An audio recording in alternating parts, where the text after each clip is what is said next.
નમસ્કાર, આપ જોઈ રહ્યા છો સ્પાર્ક ટુડે ન્યૂઝ। વડોદરા શહેર શ્રાવણ માસ પવિત્ર મહિનો ચાલી રહ્યો છે, ત્યારે શ્રાવણ માસના છેલ્લા શનિવારે અકોટા વિસ્તારમાં આવેલ ડીમાર્ટની બાજુમાં કેદારનાથ થીમ ઉપર કેદારનાથ મહાદેવ મંદિર બનાવવામાં આવ્યું છે।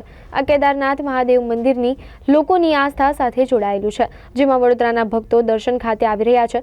જ્યારે ચેમ એજ્યુકેશન સંસ્થા કેદારનાથ મહાદેવ મંદિર બનાવવામાં આવ્યું છે, જેમાં વડોદરા શહેરમાં વિશ્વામિત્રી પાણી વડોદરા શહેરમાં ફરી વળ્યું હતું, પરંતુ કેદારનાથ મહાદેવ મંદિરને કશું થયું ન હતું। લોકોની આસ્થા લાગણી જોડાઈ છે, પરંતુ સવારે અને સાંજે આરતી કરવામાં આવે છે, ત્યારે ભક્તો દ્વારા પણ એવું જણાવ્યું હતું કે જે કેદારનાથ મહાદેવ મંદિર બનાવવામાં આવ્યું છે ત્યાં દર્શનાર્થે આવો અને સાથે સાથે મહાદેવ પૂજા અર્ચના કરો તેવી પ્રભુને પ્રાર્થના કરી છે।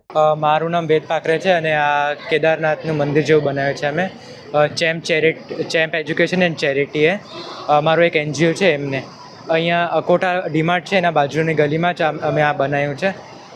આ પ્રોજેક્ટનું મેઇન આઈડલ હતું કે બહુ લોકો હોય છે જે કેદારનાથ જવાની ઈચ્છા રાખે છે પણ કેદારનાથ જઈ નથી શકતા કંઈ ના કંઈ રીઝન માટે, તો ખાસ એમના માટે અમે અહીંયા કેદારનાથની છબી બનાવી છે।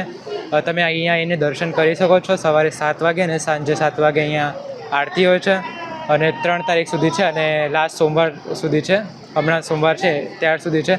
તમે આવીને અહીંયા દર્શન અને કેદારનાથનો લાભ લઈ શકો છો। શામાંથી બનાવવામાં આવ્યું છે? આ બધું થર્માકોલ અને નેચરલ કલરથી બનાવવામાં આવે છે। 6 to 7th મંથ લાગ્યા છે આ પૂરું કોન્સેપ્ટ બનાવવા માટે। અચ્છા, કેટલા લોકોની ટીમ જોડાઈ હતી? અહીંયા 10 થી 15 લોકોની ટીમ હતી, જેમાંથી લોકો બેંગ્લોરમાંથી બી આવ્યા હતા ખાસ બનાવવા માટે। આપનું નામ? મારું નામ વેદ પાકરે છે।